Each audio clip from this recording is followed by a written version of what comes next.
Yesterday evening, a bombshell new report came out showing that Paul Manafort, the former campaign manager for Donald Trump's campaign, had been wiretapped by the federal government possibly as early as 2014, long before Donald Trump even wanted to run for president, or at least publicly wanted to run for president. Now here's the thing, the story makes it sound like Manafort was wiretapped because of his connections to Russians. Boom, this is a slam dunk, we've got him covered. Well, not quite. Yes, this is a very damning report for Paul Manafort, but there's several different pieces to this story that people need to understand. First and foremost, the original wiretap had to do with communications that Manafort was having involving a situation between Russia and the Ukraine. Manafort was having communications with the Russians. The government was weary, or I should say leery, of what was going on. So they went to the FISA court. They followed the procedure. They got a wiretap placed on Manafort.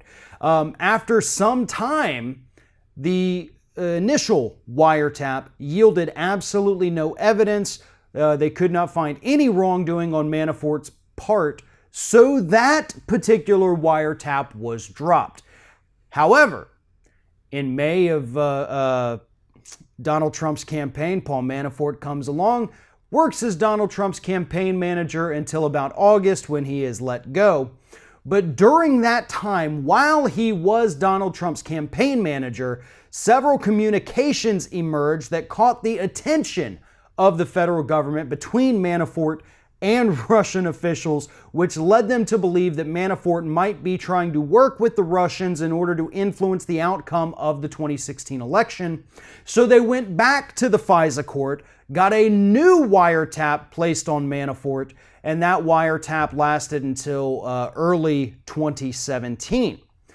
Now, the information from those wiretaps has been turned over to Robert Mueller, the special prosecutor investigating the Trump campaign's potential collusion with Russia. So this whole tangled web of Russian connections and Trump staffers just got a little bit more tangled. However, we do know that the federal government on at least two separate occasions believed that Manafort could be working with Russians, and one of those was at a time when he had absolutely nothing to do with Donald Trump.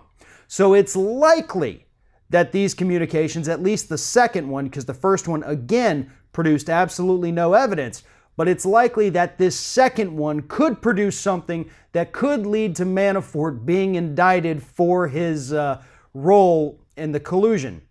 If you're confused right now, don't worry. A lot of us are. The initial stories that have come out about this have not been exactly clear, and sometimes you have to reread them a couple times to get a fuller picture of what actually happened. But here's the bottom line, the 10,000 foot of it. Manafort wiretapped by the federal government twice. We do not know if Donald Trump's conversations with Manafort were involved in any of the wiretapped communications. We do know one of the taps existed at a time when Manafort had regular communications with Donald Trump, and we know that Bob Mueller now has the records of these communications, and they could potentially lead to some further charges against Manafort in the future. At this point, only time will tell, but we do know that this investigation seems to be getting deeper and deeper by the day, and it is currently ensnaring more and more members of the Trump administration and the Trump campaign. Thanks for watching, and if you like what you see here on Ring of Fire, we encourage you to subscribe to our channel.